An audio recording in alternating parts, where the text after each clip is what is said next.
नमस्कार. आज आपण 16व्या श्लोकाचा अर्थ जाणून घेणार आहोत. श्लोक 16. अनेक बाहूदर वक्त्र नेत्रम पश्यामि त्वां सर्वतोऽनंत रूपम नान्तन्न मध्यन्न पुनस्तवादिं पश्यामि विश्वेश्वर विश्वरूप. श्लोकाचा अर्थ: हे संपूर्ण विश्वाचे स्वामी, मी आपल्याला अनेक बाहू, पोटे, तोंडे आणि डोळे असलेले तसेच सर्व बाजूंनी अनंत रूपे असलेले पाहत आहे.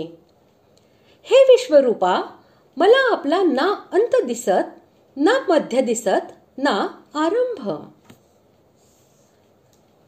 विश्वेश्वर आणि विश्वरूप या दोन्ही संबोधनांचा प्रयोग करून अर्जुनाने असे दाखविले आहे की तुम्हीच या सर्व विश्वाचे करते, हरते आणि सर्वांना आपापल्या कार्यामध्ये नियुक्त करणारे असे सर्वांचे अधीश्वर आहात आणि हे संपूर्ण विश्व वस्तुतः तुमचेच स्वरूप आहे. तुम्हीच याचे निमित्त कारण आणि उपादान कारण आहात.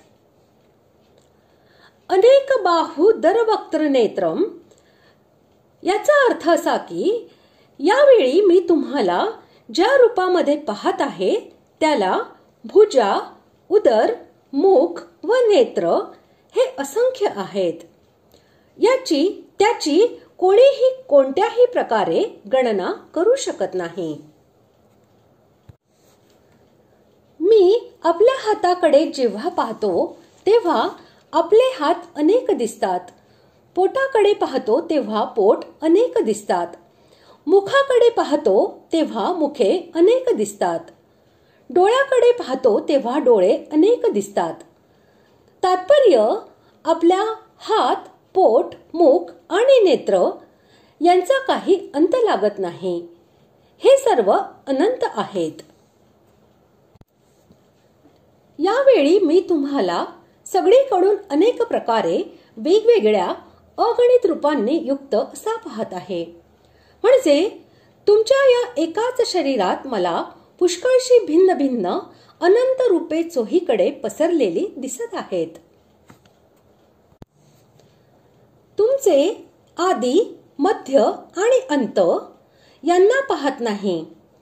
या कथनाद्वारे अर्जुनाने असे दाखविले आहे की तुमच्या या विराट रूपाचा मला कोठेही आदी व अंत दिसत नाही. हे कोठून कोठवर पसरले आहे हे मला कळत नाही आणि अशा प्रकारे आदी अंत यांचा पत्ता लागत नसल्याने मला हे समजत नाही की याचा मध्य कोठे आहे. म्हणून मी तुमचा मध्यही पाहत नाही.